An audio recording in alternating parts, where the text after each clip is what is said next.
Muy bien, buenas noches a todos. En un minutito vamos a iniciar nuestra presentación de esta noche.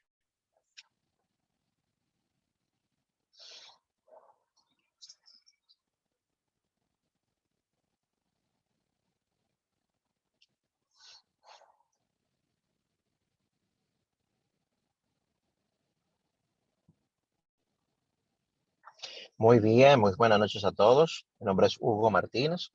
Espero que me estén escuchando en excelencia y que también así me vean en excelencia.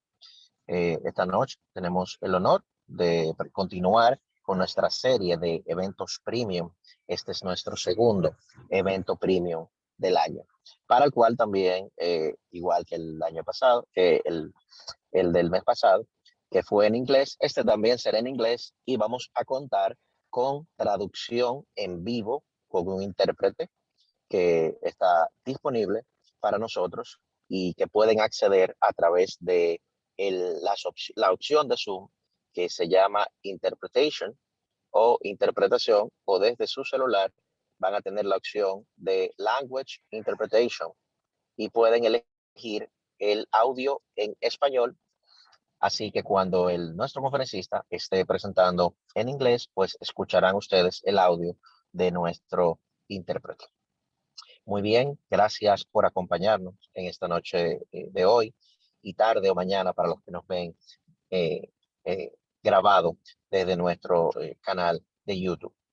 Entonces, quiero siempre agradecer la presencia y destacar la presencia de los miembros de la Junta Directiva que se encuentran en este evento de esta noche, que es la señora María Daniela Navas, presidenta de PMI, capítulo República Dominicana; Andis Yanire Reyes, vicepresidenta de Finanzas; Heidi Capellán, vicepresidenta de Finanzas; disculpen, y Andy Yanire Reyes, vicepresidenta de Membresía, así como también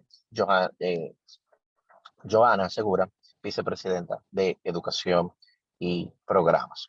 Muy bien, señores, PMI, capítulo República Dominicana, en este evento invita a todo el mundo, donde vamos a estar en compañía de Vicken Behlawanian, quien nos conversará sobre cómo durante estos últimos 10 años muchas organizaciones de todo el mundo básicamente se han ocupado de vincular el portafolio, el programa y los proyectos con la estrategia empresarial para obtener el mayor valor y el mejor valor de la implementación de la estrategia. Sin embargo, la mayoría de estas organizaciones solo han definido el vínculo como los criterios para seleccionar los proyectos correctos, olvidando la estrategia de vinculación a lo largo de todo el ciclo de desarrollo del proyecto, que hablamos de la selección, la priorización, el equilibrio de los recursos, el inicio, la planificación, ejecución, control y cierre, y perdiendo los beneficios de la ventaja competitiva que produce hacer una vinculación completa. Víctor nos mostrará cómo un modelo que puede integrar el portafolio, el programa y los proyectos con la estrategia comercial puede asegurar que la mayoría de las organizaciones implementen su estrategia y obtengan los mejores beneficios de ello. Entonces, este conferencista que tenemos en esta noche, que es Víctor, pues tiene certificaciones de PMP, PMI-PBA, la certificación de programas, que es PGMP, la de riesgos, que es PMI-RMP, la de Agile, que es PMI-ACP, y tiene una maestría en administración de empresas, un MBA, con una licenciatura en ciencias de la computación. Víctor cuenta con más de 15 años de experiencia como gerente de portafolios, programas y proyectos, y es educador, consultor de tecnología y también propietario de negocio. Él ha sido consultor de una variedad de empresas, incluyendo bancos, hospitales, empresas de construcción y muchas otras. Vicken ha ayudado a varias organizaciones a configurar sus procesos de gestión de proyectos y oficina de proyectos, y tiene más de 10,000 horas de capacitación dirigida como instructor en 9 países diferentes. Además de las certificaciones de PMI, pues él también entrena en otras certificaciones de la industria de tecnología, como lo es ITIL, como lo es Prince2, como lo es Six Sigma, entre muchos otros cursos de gestión de proyectos, programas y portafolio. Y también él trabaja como director y consultor en una firma, Formatec FZ, y que es una firma regional de capacitación y consultoría. Ellos ofrecen más de 500 cursos internacionales entre Emiratos Árabes Unidos y el Líbano, y de esa forma mejoran las competencias de los profesionales de toda la región. Quiero hacer énfasis nuevamente en la interpretación disponible que tenemos.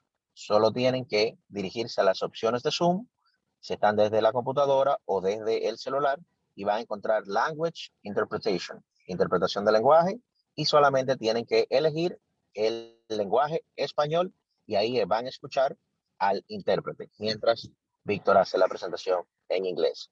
So, without any more waiting, Victor, the scene is all yours. Go ahead and welcome for tonight. Good evening, everyone. Thank you for joining our event. Thank you, Hugo, for this great introduction. I hope you can all hear me well in both the English or the Spanish languages. I want to welcome you all. We're going to spend 30 to 45 minutes together discussing the importance of how an organization wants to achieve success. And in order to achieve success, an organization puts organizational strategic objectives or a strategy.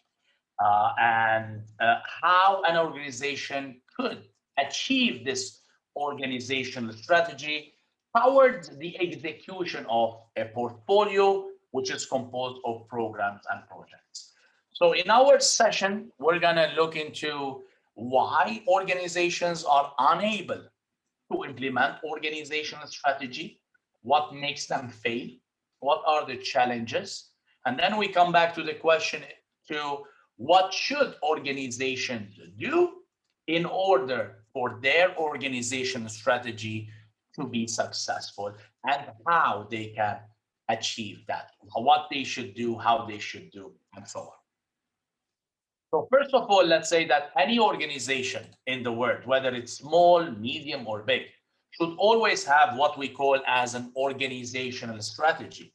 What is an organizational strategy? Every organization looks into the future and they can plan a 7-year plan, a 5-year plan, a 3-year plan. They create some sort of a vision where this organization will be in the next several years. But then the question is, if we have put a great, let's say, 5-year plan, how we should implement this plan, how we should execute this plan, what should we do, how we should organize this, how we should manage this. And is it easy to put a plan on paper of what our organization will need to do in the next several years and then execute it as we agreed as the plan? Or it's not that easy? So organizations have been doing this for several hundreds of years. But in a study done in 2005 by Mankins and Steele in their management book, they say organizations implement only 63% of their strategy's potential value, which means that if an organization comes and puts 10 different organizational goals, only on average, they are able to achieve 6 of these organizational goals. So only 63% of these organizational plans or goals or strategies are being achieved. And a lot of organizations, they never implement their plans. There are 66% of organizations, they put strategic plans, but they never implemented it, either because they don't have the capabilities or means, or the environment changes a lot, or many other reasons.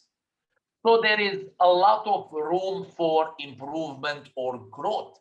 There is a big gap in the industry. This is not project management. This is not program management. This is portfolio or organizational strategic management, or what we call OPM, organizational project management. We know PMI. Some of you are maybe PMP certified or PMI, you have PMI credential or more. PMI has a lot of focus on project management. There are more than 1 million certified people in project management.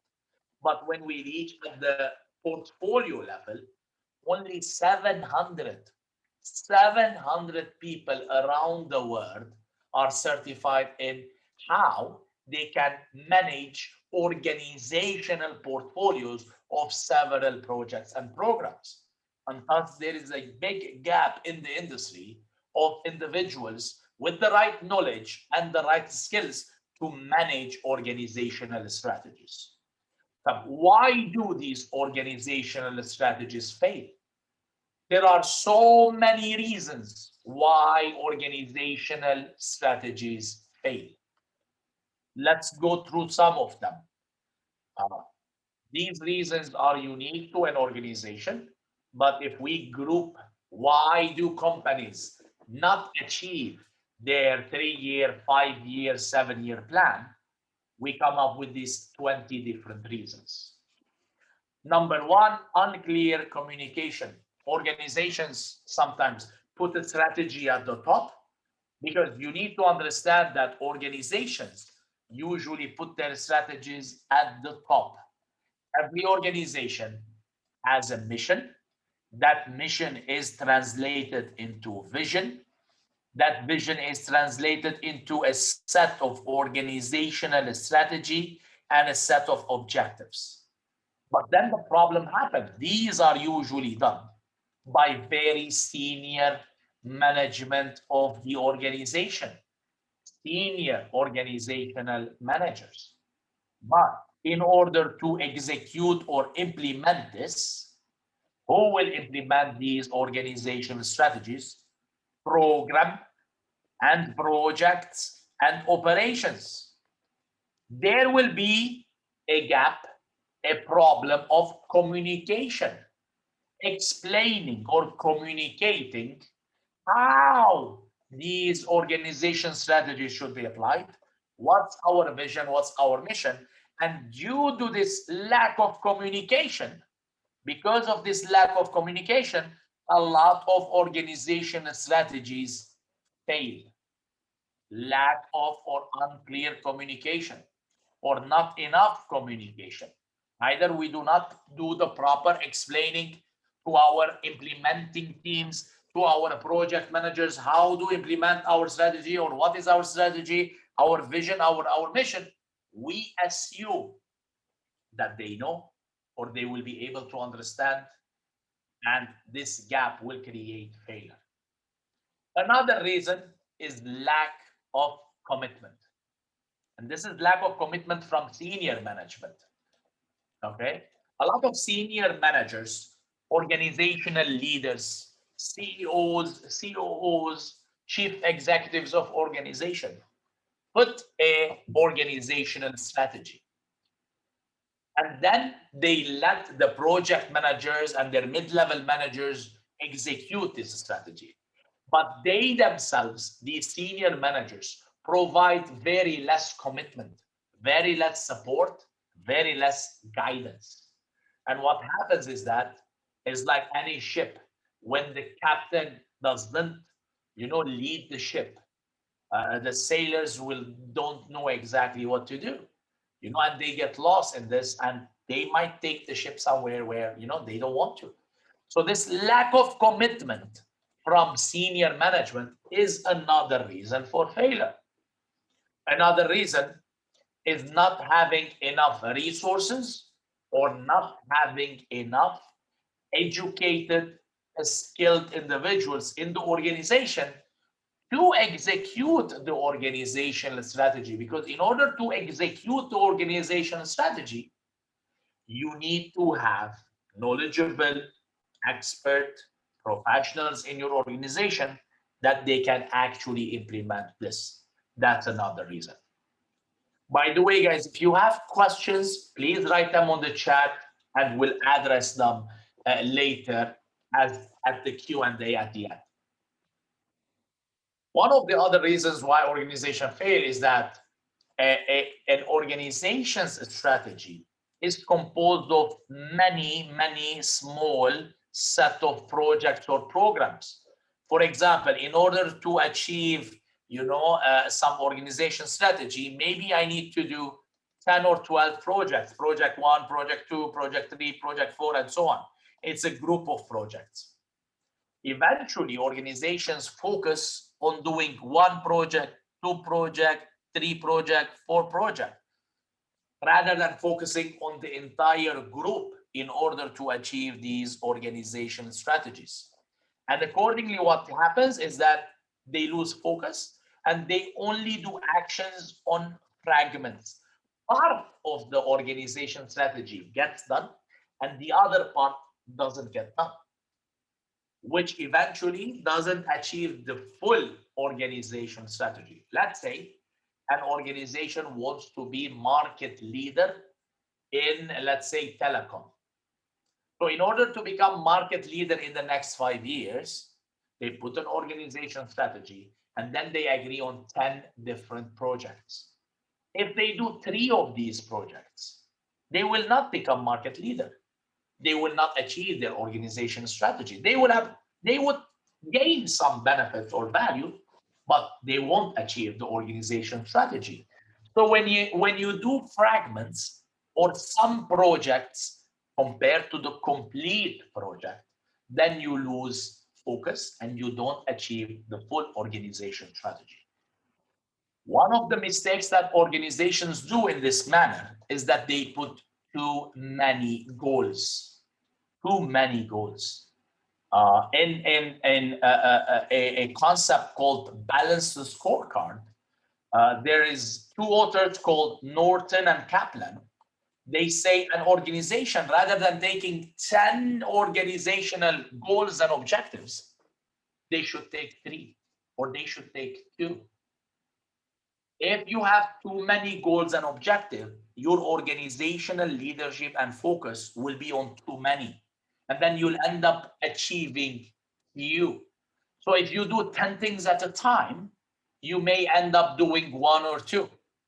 But if you put only 3 organizational goals and a smaller organizational strategy, not a 5-year plan, maybe a 2-year plan with 3 organizational objectives, then your focus will be on the 3 organizational objectives. Then it's easier to achieve rather than put 10 plans or 10 goals and not achieve any at all. Some other reasons why organization strategies fails: conflicting goals. Part of the organization, they want to achieve this, other part, they want to achieve that, which leads into unclear or no strategy. By the way, there are so many organizations where they don't have a strategy. They do a lot of work, but they don't know where they're going. Or they have a strategy with 3 or 4 organization goals, but they don't have priorities. They don't know which strategy is more important or which goal is more important than what. And then the implementation team or their resources or their employees lose focus. They don't know on which one to focus or which one to do.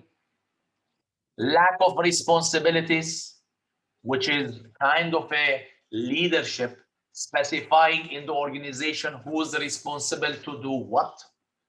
Lack of performance reporting or information about performance and how the strategy or portfolio management is going. Silo behavior. Silos are groups inside the organization. So you have an organization that should focus on one thing, and then inside the organization, they become smaller groups. Each group have their own objective and they lose focus on the big objectives. Culture is the big reason for failure. Lack of culture, which comes into the lack of commitment of the senior management. Resistant to change, which also comes from the lack of commitment from senior management, because any organization, when you're introducing a change, needs the strong leadership to make that change happen, especially if you're changing your organizational strategy. Complexity, insufficient capabilities, delays and the plans are not met because of many reasons, could be external, could be environmental, could be whatever. Lack of enough budget, or when budget is exceeded, you cannot continue with your organization strategy because you're out of money. Lack of middle management support, not only senior management, but also middle management support.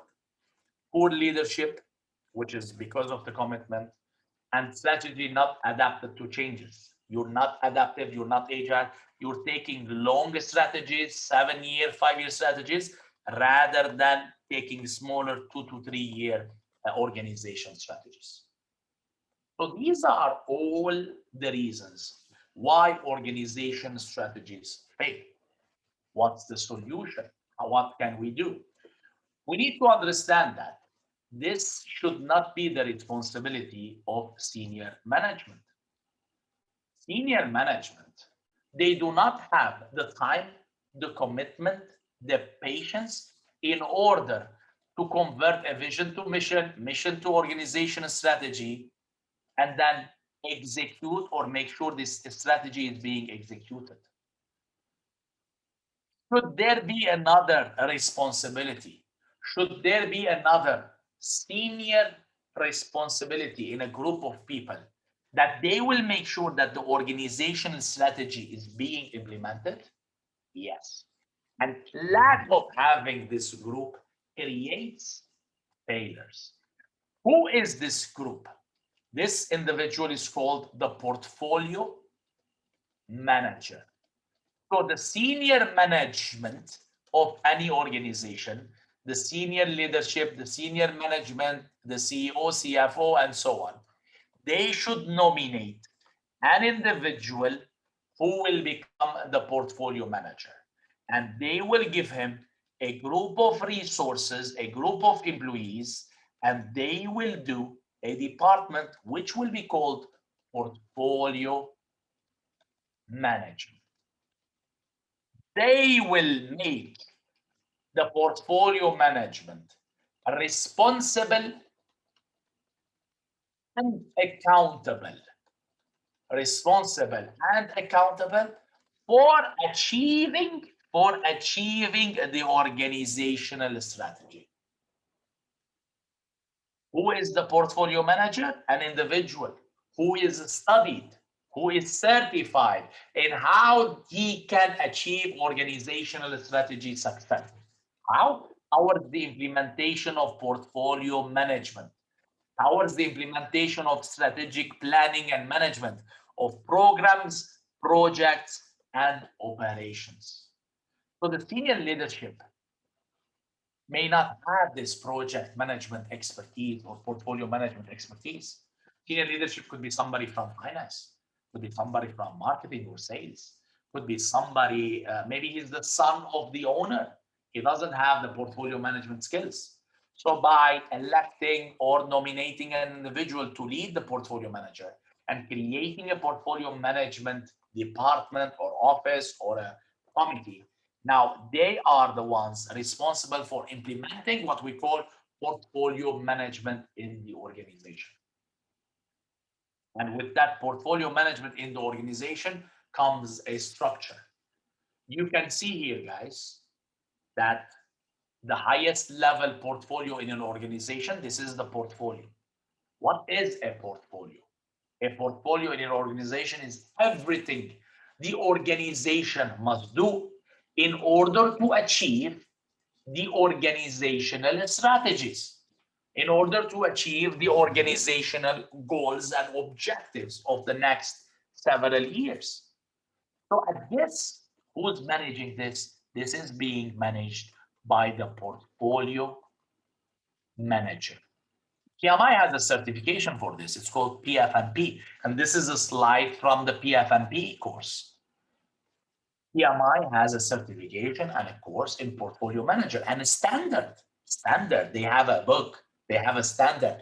How can the portfolio manager implement organizational strategies and convert them into a set of projects and programs? At this level, the portfolio manager and his team will work towards creating strategies, priorities, governance, you know, and creating the set of the programs, projects, programs, and projects in the organization. So in order to achieve this organizational strategy, the portfolio manager and his team, working with the senior management and working with the mid-level management, they will sit together and they will say, okay, in order to achieve this organizational strategy, we need to create the following programs and the following projects. What's the difference between a program and a project? A program is a group of related projects, because in a portfolio we may have projects which are not related but they can achieve organizational strategy, and we can have programs which is many projects. So whether it's a program or a project, it achieves success. It achieves one of the goals and objectives of the organization. So far we see that there are so many reasons why an organizational strategy fails. And so far we discussed that the best way, based on PMI and based on the literature in the industry, in order to achieve organizational success to the strategies, you need a committee, you need a group of people, you need a department, different than the senior management. You need a group of people that their focus is this. What is this? Portfolio management. And you need a portfolio manager, an individual who has the responsibility and accountability to execute the projects and the programs to achieve organizational strategy and thus the organization goals and objectives. PMI has created something. In their recent PM Book 7, by the way, if you guys don't know, the PM Book 7 was released last week. The new edition of the project management body of knowledge was released last week, only to PMI members. And by the end of the month, it will be released to the public. PMI have created value delivery system. Value delivery system. And the value delivery system is a system where an organization or a portfolio manager can take an organizational strategy, okay, convert it into a set of objectives. The objectives are converted into a set of initiatives. The initiative is converted towards a set of deliverables that we do it. This is done using projects and programs. But in order to do these deliverables means output or outcomes, you need capabilities. Capabilities means you need resources and you need skills, which will eventually give you outcomes or results, which will give you benefits or value, and the benefits or the benefits will eventually give you the values. Cesar is asking at the portfolio level, what is the BA's main role in strategic planning and execution? Cesar, when we mean BA, are we meaning business analyst? Yes. Yes. Okay. So who's a business analyst? A business analyst is an individual who analyzes the business, creates a business case, and makes justification if this strategy makes sense, cost-benefit analysis, risk analysis, and so on. The BA is another individual who has a role at the portfolio level. The BA is an individual who is available at many levels.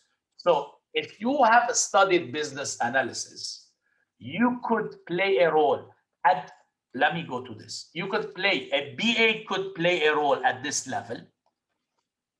The BA is different than project manager.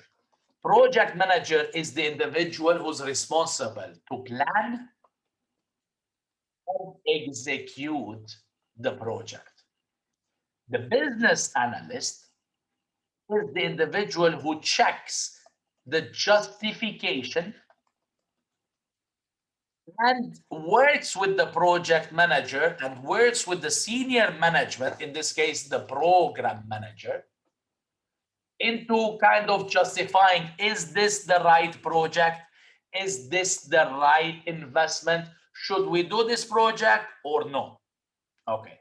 If that is the role of the BA at the project level, then this role, when we go up, this role, there should be a BA at the program level. Now, based on PMI, Cesar, the BA role stops here. Why? Because the BA role should be done by the PGMP. This business analyst role should be done. The responsibilities of the BA should be done by the program manager. This validation, justification, creation of business case should be done by the program manager. And if we go up, the BA does not usually exist based on PMI. The BA role should be done by the program manager. If you read the program standard of program management and the standard for portfolio management, you see the responsibilities of a program manager and the portfolio manager is to actually do this strategic planning and strategic analysis and suggest to senior management if this program should be done, if this portfolio should be done, and kind of justification behind it.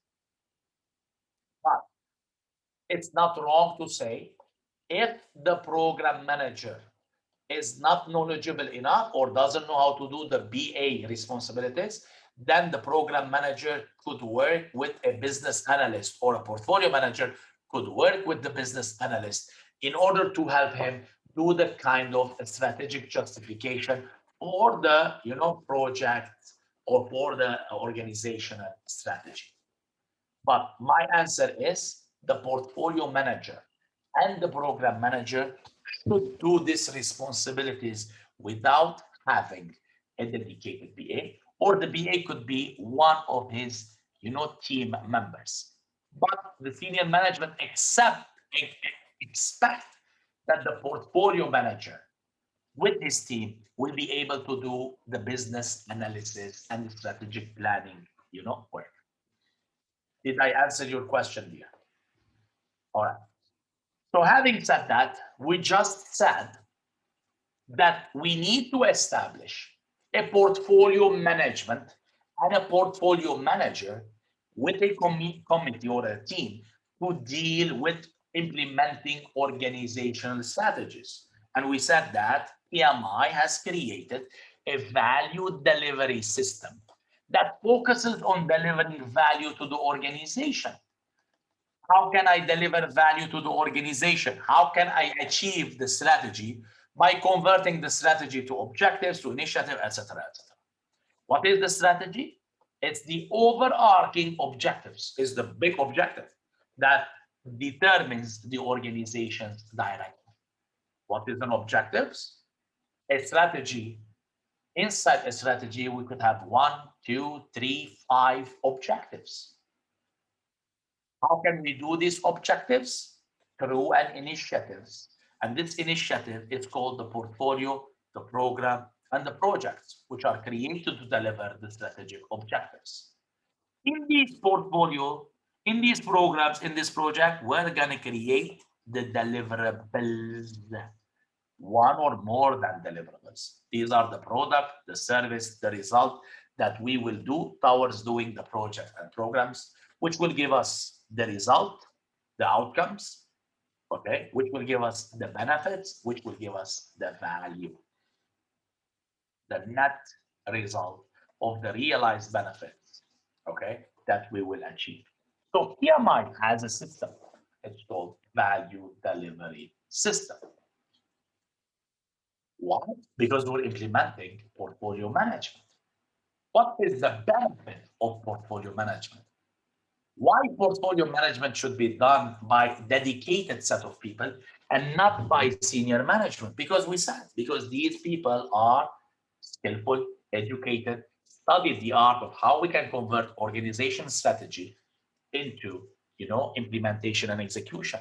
Whereas our senior leadership, sometimes they don't have these skills or education to lead an organization into implementing these strategies. So what are the advantages? What are the principles? What are the fundamentals of portfolio management? Number one, portfolio management strive to achieve excellence in strategic execution. We're not just trying to achieve strategic, objectives. We are dedicated, we are skilled, we are knowledgeable by learning portfolio management into how we can not only achieve the organization strategy, but how we can achieve an excellence strategic objective, while making sure transparency, responsibility, accountability, sustainability, and fairness. These are all principles of portfolio management. Any portfolio, any strategy converted into a portfolio will have risks. The word is full of risks. A portfolio manager and a portfolio management team have studied how to manage strategic or portfolio level risks, and thus they will be able to balance portfolio value, how much value they can achieve, against the overall risk. How much risk is enough risk to take?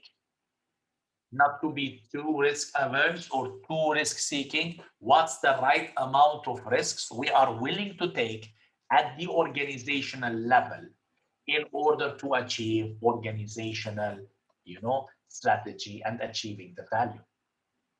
The portfolio management also makes sure that investments in portfolio components are aligned with organizational strategy. In other words, any project we need to do here,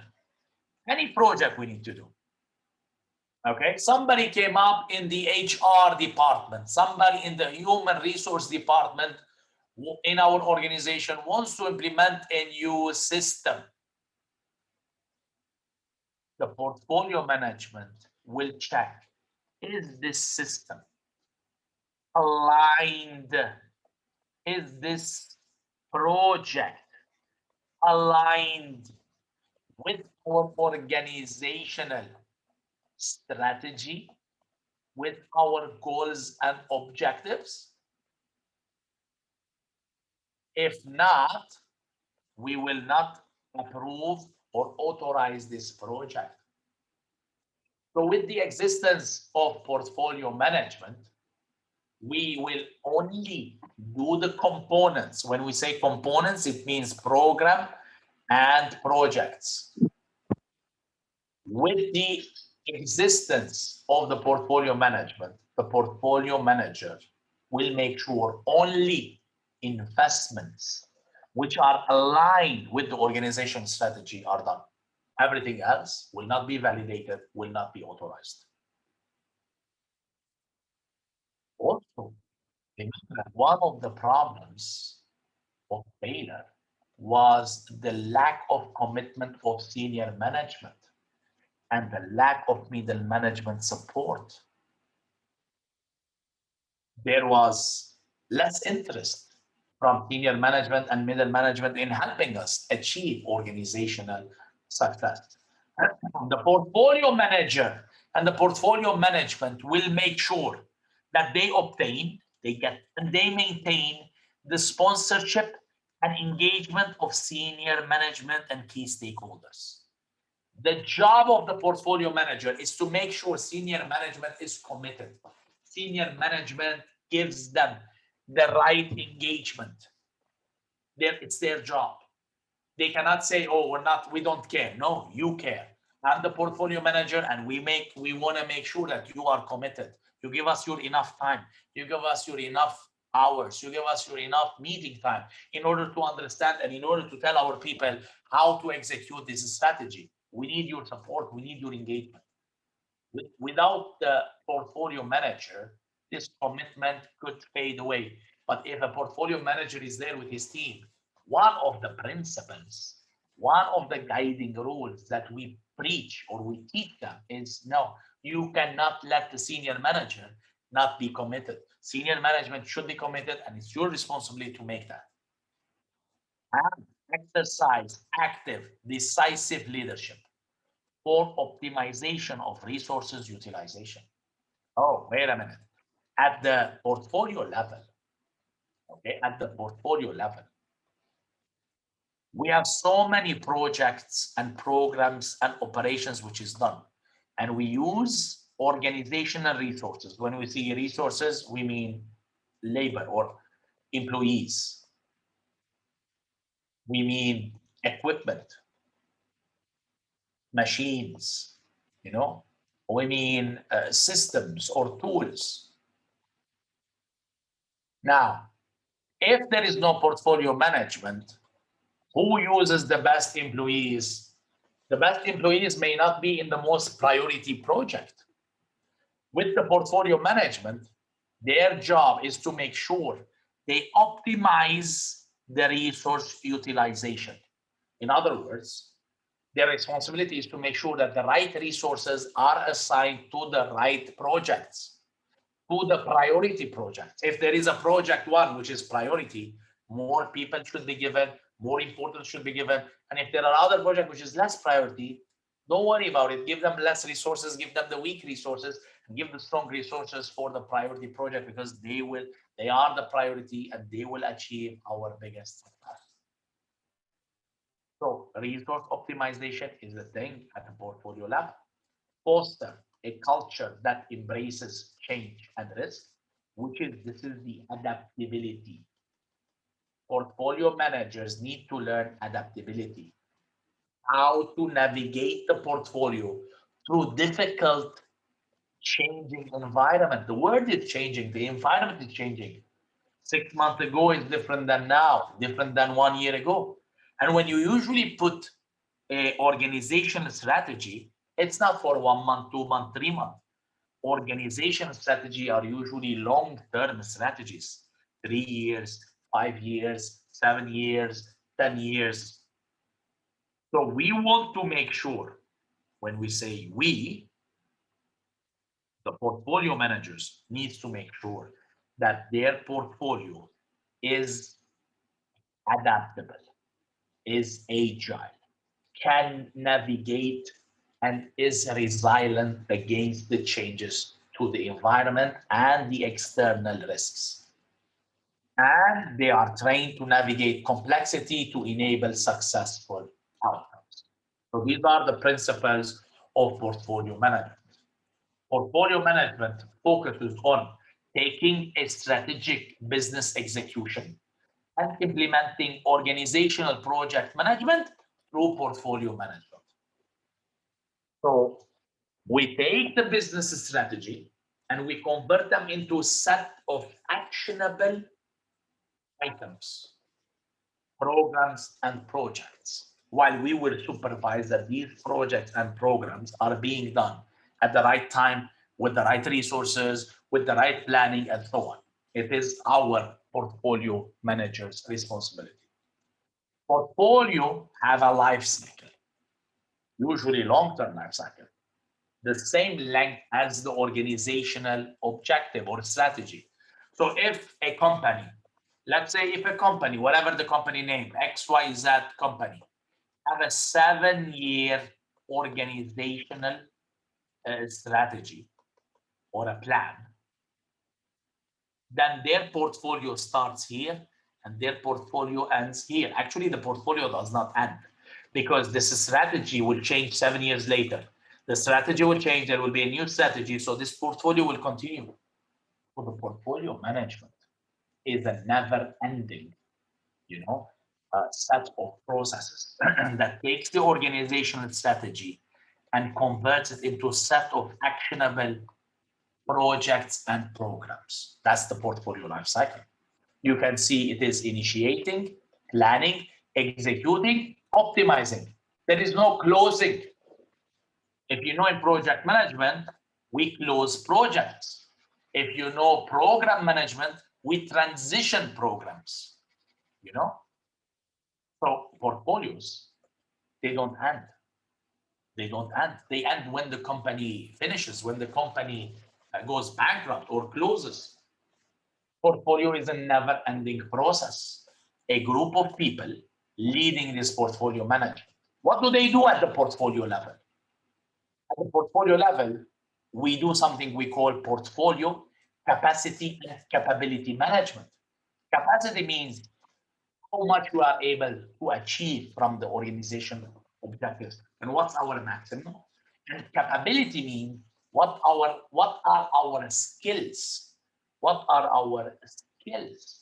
Not our skills, our organizational skills, our people, our individuals, our management. They also do stakeholder engagement. When we say stakeholder, senior management engagement, leadership engagement, making sure that they are committed and engaged. They do value management. In other words, they make sure that they are trying or they will achieve organizational objectives and delivering value to the company. Risk management at the portfolio level, strategic management and strategic execution of the portfolio, and governance of the portfolio. What do you mean governance of the portfolio? It means decision making. They are the entity that they take decisions. They approve programs. They approve projects. They authorize the use of funds in the organization towards the achievement of the organizational objectives. That's what portfolio management is. And these are the 6 or 7 portfolio management domains, 6 domains with a portfolio life cycle. So having said that, what we are saying that we need to have a structure which is very similar to this. A group of people at the portfolio level authorizing, approving, giving, the okays to start a set of programs and the projects in order to achieve the organization success. They manage the risk, they manage the value, they make sure that this is properly planned and executed, and they engage the senior management and the stakeholders, and they manage this in order to make sure that this strategic objective is achieved through portfolio management. Now, what do they do? Portfolio management is a big topic. Usually we deliver it on a 5-day course. Okay, I'm not here to talk about, the course itself. I'm just here to say that organizational portfolio, organizational strategy is best achieved towards portfolio management. Now, there is ways and tools. I'm going to come back to that. But a quick introduction of the topic. Portfolio management balances conflicting demands among portfolio components, allocates the resources, both human, financial, assets, whatever, based on the organizational priorities and capacity, and integrates management principles and sound practices to deliver business value aligned with the strategic objectives. We already said all of this, but they're putting it in a paragraph to tell you what does the portfolio management do.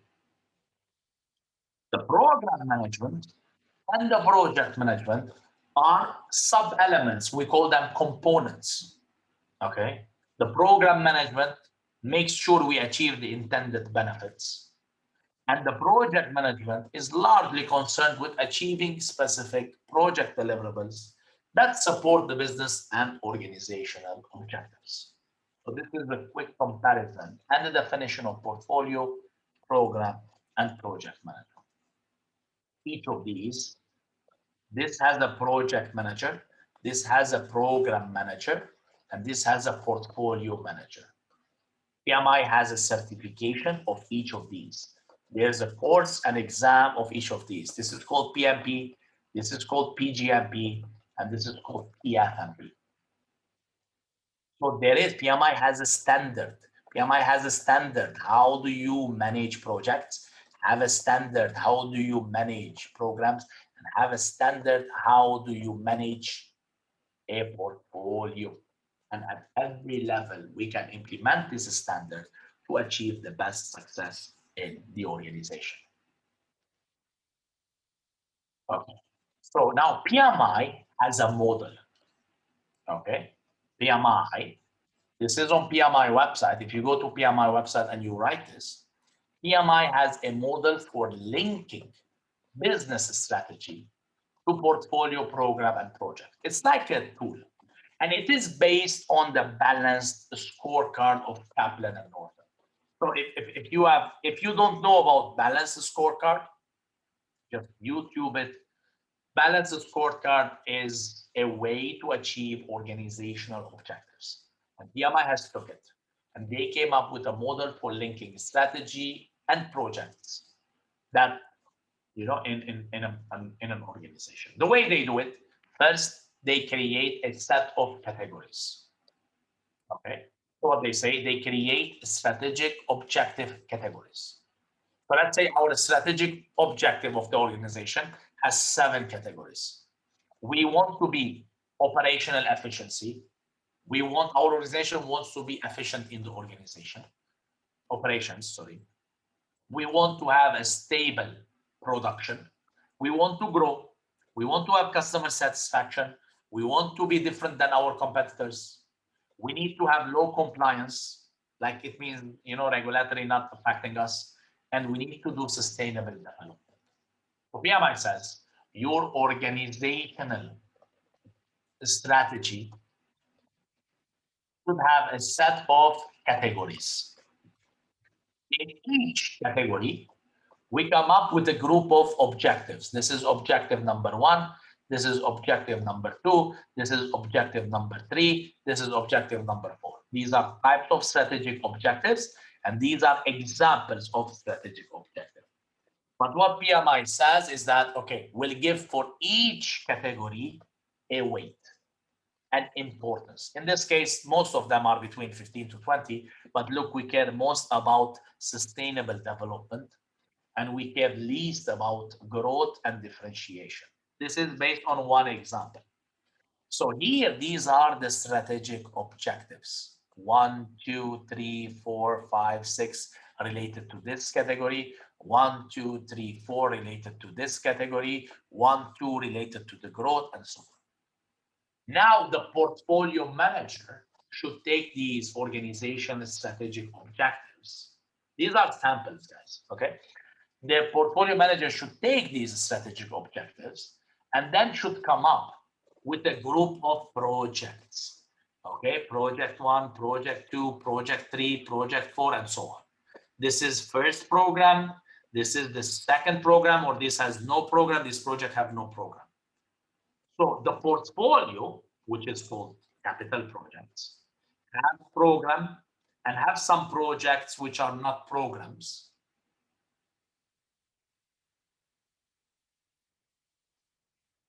Each of these program or project try to achieve some sort of a strategic or tactical objectives. You can see how the 7 categories are here: sustainable development, growth, customer satisfaction. And they have put some numbers. Numbers are how much this project is able to achieve this. So you can see most of the projects here are focused on the growth. Even though the growth is only 10%, but you can see how majority of the projects are focused on the growth. Operational production stability, which has 20% weight, only has one project, project number 7, which is delivering that. Which means that if you can see this, you can see that our smallest category with the smallest weight has a lot of the projects with a lot of achievement, and a lot of investment and money is spent on growth, where growth is one of our weak or less priority items. Sustainable development, having 20%, has no projects, has no investment, even though for us, It's our most important weight. Operational efficiency is another 20%, only has 3. So you can see, if you look at this picture, you can see, you can have a good idea of, are we focusing on the right projects? So the portfolio manager does things like this to create a linking of the projects and the program and the portfolio to the operational, objectives, and can create which project is delivering what objective. And you can see if there is a balance of achieving our objectives or no, we need to do different optimization or different support or different, maybe we need to cancel some of these programs which is achieving growth, and maybe we need to do more programs achieving, maybe sustainable development or achieving operational production. So this is a model that PMI suggests. So 2 things, portfolio management is very important to the success of organizational strategy and going away from all these failures, and creating or putting a value delivery system, which is PMI way of achieving or converting a strategy into value, implementing portfolio management with its principles, implementing the different 7 performance domains of portfolio management, and creating a model for linking business strategy to portfolio, program, and project towards set of organizational categories, organizational objectives, and then linking each program or project to the organizational objectives and trying to see if we are able to balance or achieve the organization goals and objectives. In order to obtain PMI-RMP certification, okay, let me address some of your questions. In order to obtain PMI-RMP certification, do I need to be PMP or PGMP certified? Alfredo, no. You can achieve PMI-RMP by directly doing PMI-RMP. You don't have to be PMP or you don't have to be PGMP. But it's good. If you are a PMP or PGMP, it's good, but you don't have to. You can directly go to PMI-RMP. It depends. If you're still young, Alfredo, you're at the beginning of your career, okay? You're in 20s and 30s and you're growing up, start PMP, then do PGMP, then do PMI-RMP. If, Alfredo, you're a senior executive in your organization, you've been working in the industry for 20 years, you don't want to go and do PMP. You're not going to work in projects. You're a strategic leader in your organization. Why do PMP? Why do PGMP? You should do directly PMI-RMP. Okay.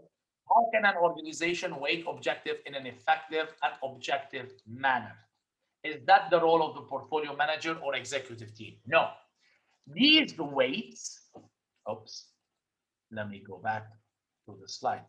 These weights are not the responsibility of portfolio managers. Remember, these weights are a strategic weight. This is the executive leadership responsibility. How can we do it in an objective manner?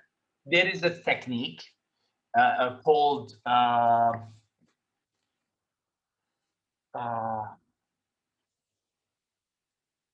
I forgot the name. Give me 1 second and I'll figure it out. There is an objective technique. There is a way we do it.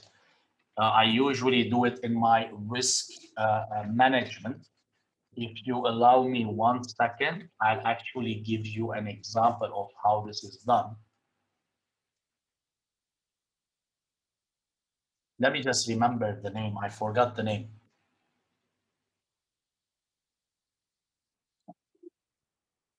It's called AHP.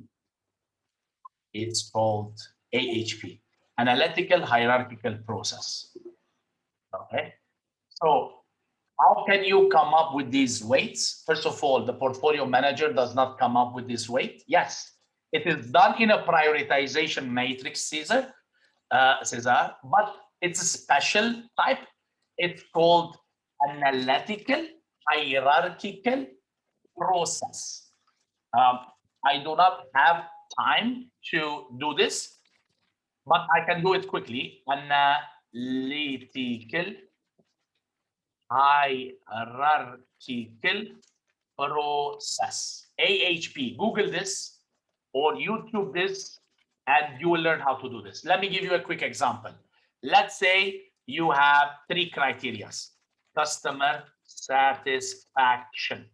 Okay, I'm giving you how you can do this. And then you have another criteria, growth, another criteria or category, sustainability. And you want an objective way to put weights. So the way we do it is the following. So we ask the following question. Let me do it quickly in 1 second. Okay, let me do it quickly in 1 second. So we have 3 categories. And I want to come up with weights. Okay, and the way we do it is simply we put some numbers. For example, we ask the question, first of all, customer satisfaction versus customer satisfaction is 1. So this is 1, this is 1, this is 1. Then I ask the senior leadership, growth or customer satisfaction, which one you guys care most in your organization?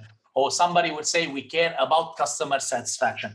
By how much? By 4 times. 4 times more important than growth. What about customer satisfaction versus sustainability? No, we care about sustainability by, or we care about customer satisfaction 3 times versus sustainability. What about growth versus sustainability? Well, we care about sustainability 2 times compared to what? So the numbers that you put the inverse here. So here you put 1/4 for this. Here you put 1/3, which is the inverse for this. And here you put 1/2, which is the inverse for this. And Excuse me. Yes. Yes, because I think you're sharing the wrong screen because we're not seeing what you're writing. Sorry. Yeah. It's all right. No problem. No, because I was sharing the PowerPoint presentation. So what I was trying to say, there is a particular way answering to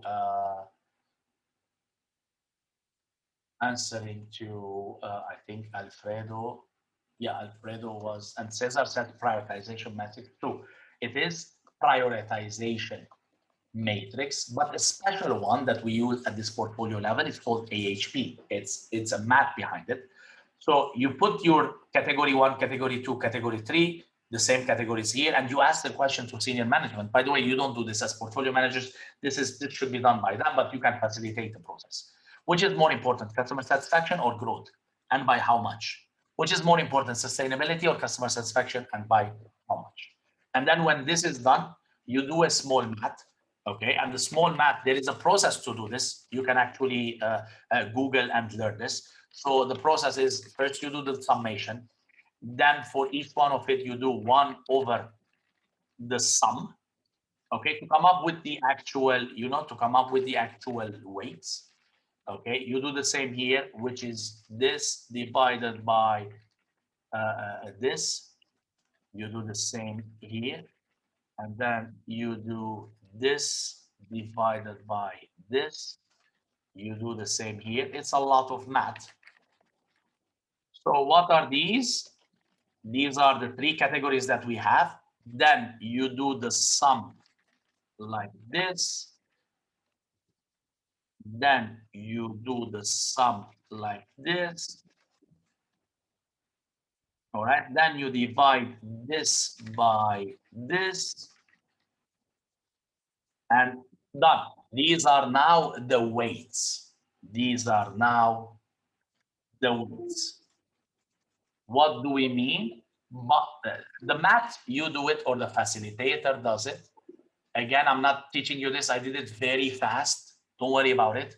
But I'm trying to show you that there is a mathematical and objective way by asking senior management each category versus, it's a matrix. Customer satisfaction or growth? No. Customer satisfaction? No. Growth. Growth by how much, you know? And then putting these numbers and then doing some math to come up with weights. So based on what I've done, 51% is sustainability, 36% is growth, and 13% is customer satisfaction. If we play with the numbers here, for example, if you put 2 for the, you know, growth rather than whatever, the percentages will change. How much you care about growth compared to customer satisfaction. If you play with these numbers, these percentages will change, and accordingly, the weights will change as well. This is an objective method. I did it very quickly, but YouTube or Google about AHP, and you'll understand more how we can do these weights at the portfolio level. So I think, Alfredo, I answered your questions. The weight sum of each objective, yes. Then efficient for, yes, Cesar. Okay. But if you guys interested, you know, this is a specific, it's an advanced math. We do this in kind of creating weightage and priorities between projects, program, or even setting up priorities at the portfolio level. AHP, Google AHP to understand how this is done. Talk to me, guys. What else? So that's what I had in mind when we wanted to discuss about achieving organizational objectives. And the answer is by implementing proper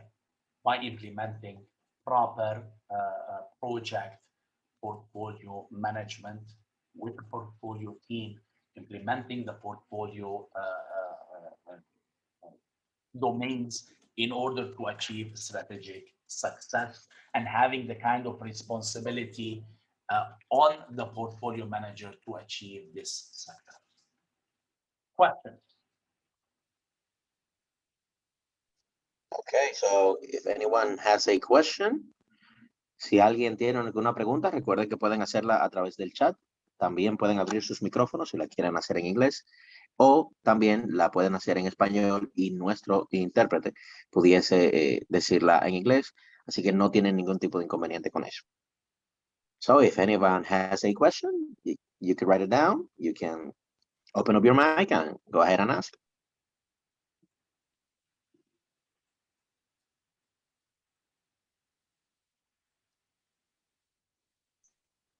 Okay, Victor, we have a question written, given to us.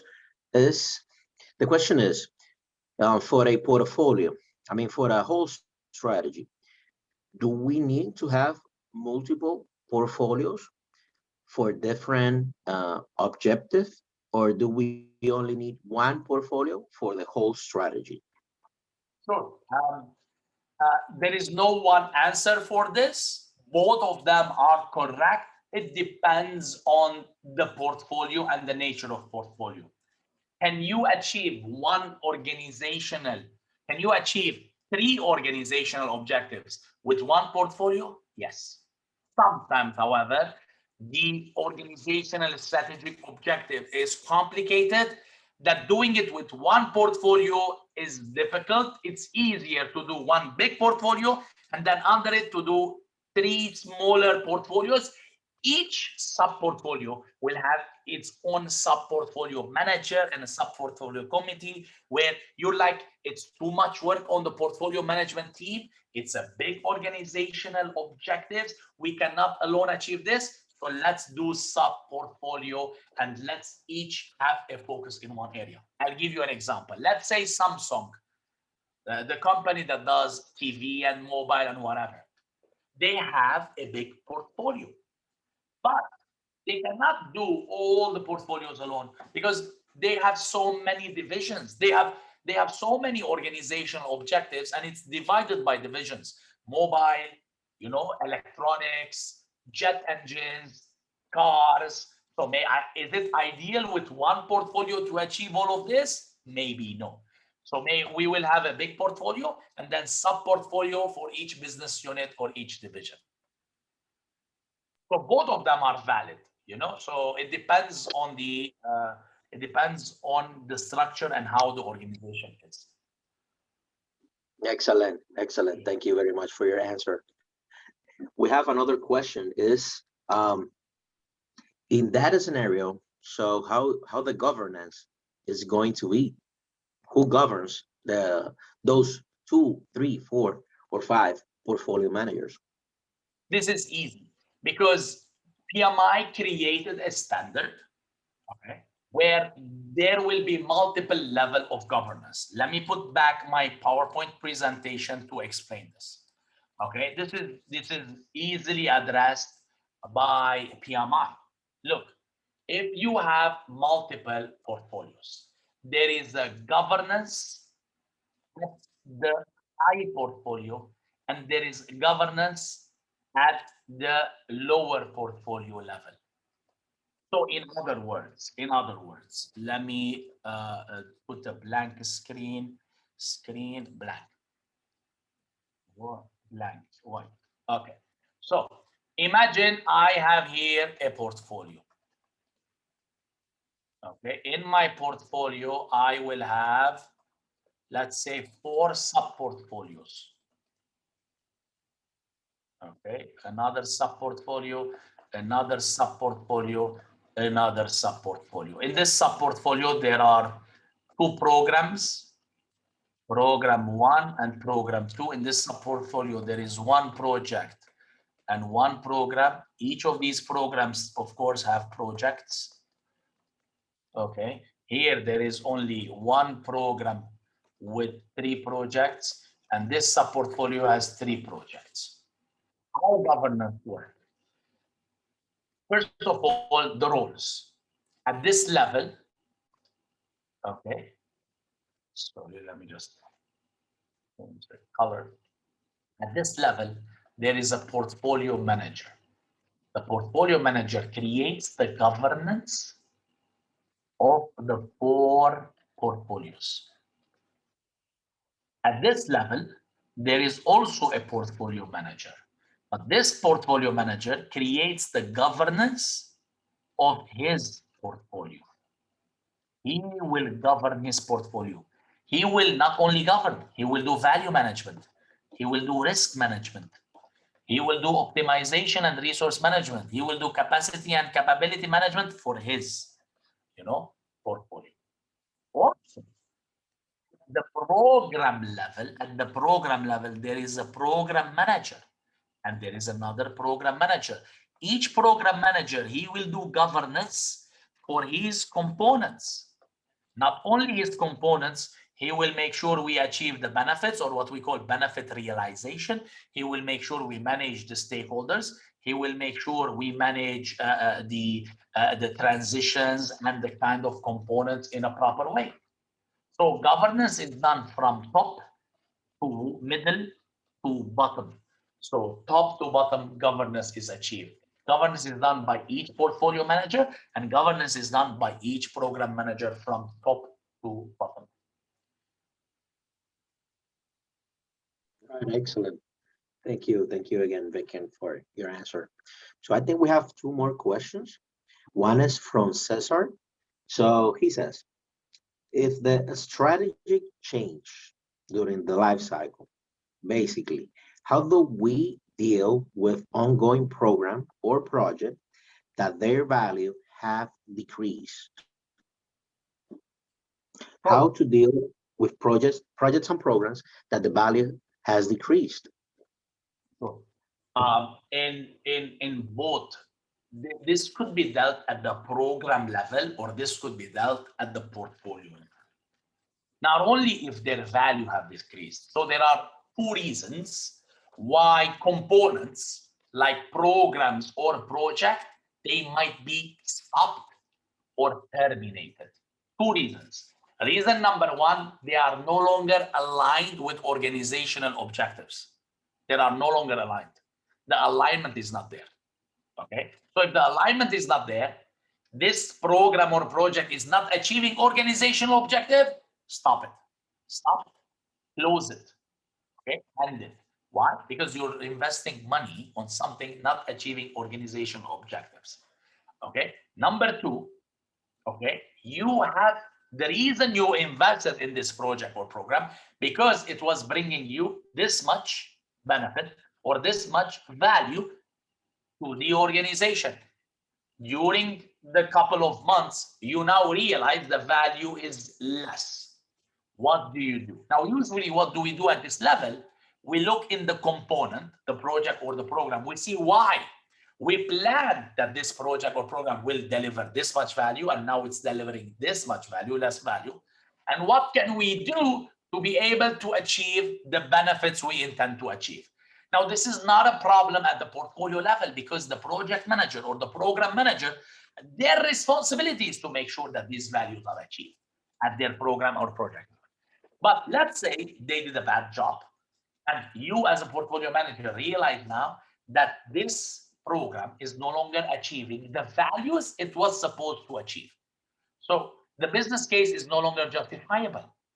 The return on investment or the business case is not now justifiable. Because the business case is not justifiable, this is a cause for early termination of that particular program or project. But it's not a decision you take it. It's a decision where there is a committee, we call it a governance board or a steering committee at the portfolio level, where you are one member of it and there are some other leadership or senior leadership part of it. But this is a decision you go and you discuss there, guys. This is what's happening. There have been organizational changes, and now the organization or the program is no longer achieving the intended value. What should we do? And most probably, there should be either changes to make sure this value is achieved, or you terminate, that particular program. But yeah, verbally it's easy said.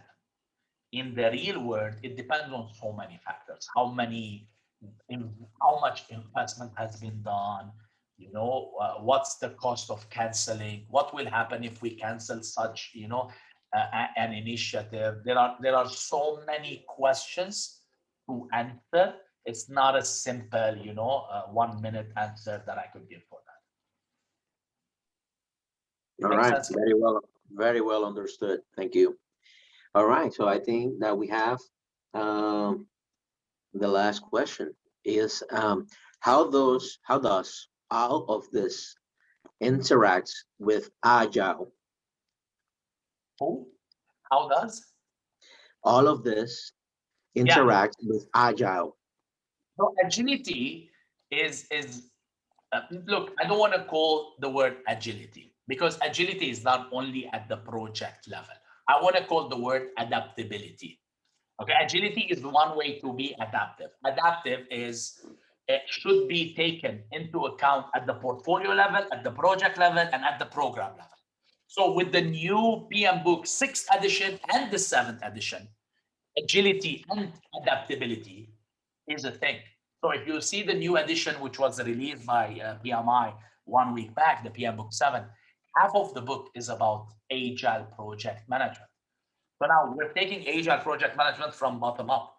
All our project has to think about adaptability and agility, which is dealing with the changes as we go and being adaptable. At the program level, the program manager needs to be adaptable. And at the portfolio level, we just saw one of the fundamentals of the portfolio management is to be adaptable. So adaptability is a thing at the portfolio, program, and project level at PMI. Now, it's not easy at the portfolio level compared to the project level, because at the project level, there are tools, there are methods, there are approaches that you can implement. At the portfolio level, it's not that easy because a small change in the portfolio level could cost millions. It's not like at the project level where you plan a little bit and then you navigate as you go, okay? But we can be adaptable by reducing our organizational objectives. Rather than having big plans, we can do in iterations. We can do smaller objectives, achieve them, then do more objectives, achieve them, and so on. So we can be adaptable. Excellent, excellent. I don't know if anyone else has a question, or do you want to say anything else? I think that your presentation has given us a lot of information, a lot of light in this darkness of this specific world of portfolio in the projects industry. So I would thank you very much, Vicken, for your presentation and for your time today. This has been very, very pleasing for us. Thank you. What I'm going to do, if you just allow me 1 minute, I want to share my LinkedIn profile in case somebody wants to connect with me. Also, if somebody is interested to pursuing a PFMP certification, I have a free course on how do you actually go and apply for a PFMP, a certification. You can, I have, PFMP courses on Udemy and PGMP courses on Udemy. PFMP will be released next week. PGMP is already there. So if you're interested in certifications, search for me, and I can, if you have any inquiries, LinkedIn chat or something, I'll be able to support you in case you're interested in becoming certified in a particular topic. Thank you, Hugo. Excellent. Thank you, Vicken. Yeah, we didn't mention that on your profile, that you have many courses on Udemy. We didn't mention that on your profile. No worries. Well, thank you very much. So yeah, I'm gonna do the ending. I'm gonna do it on Spanish. Así que a nuestros miembros, muchísimas gracias por compartir con nosotros, y gracias al señor Vicken por compartir con nosotros tantas informaciones y experiencias que él ha vivido, y por compartirlas con nosotros en esta noche. Entonces, les recordamos a nuestros participantes que esta actividad le otorga un PDU estratégico a los asistentes que poseen alguna certificación de PMI, y esta información necesaria para su reclamo les va a llegar a través de su correo electrónico en los próximos días. Les invitamos a todos a que accedan a nuestra agenda de eventos para este mes de julio, accediendo a la página web de www.pmird.org.do, y ahí se van a poder registrar nuestros próximos eventos. Tenemos un evento el 14, ya en 7 días, con Américo Pinto. Es un evento que va a ser cerrado, exclusivo para miembros, con el título ¿Cómo hacer que su PMO prospere en un mundo de incertidumbre? Así que se pueden registrar, es un webinar exclusivo para miembros. Y así que les informamos también, pues, que estén atentos, porque ya nuestro congreso ya es en un mes, y ya desde el 16 al 18 de septiembre, pues inicia nuestro 11º Congreso Internacional de Gestión de Proyectos, Changemakers como tema. Y nada, pues no quisiera terminar esta sesión sin reconocer el trabajo de los voluntarios que hacen todo esto posible.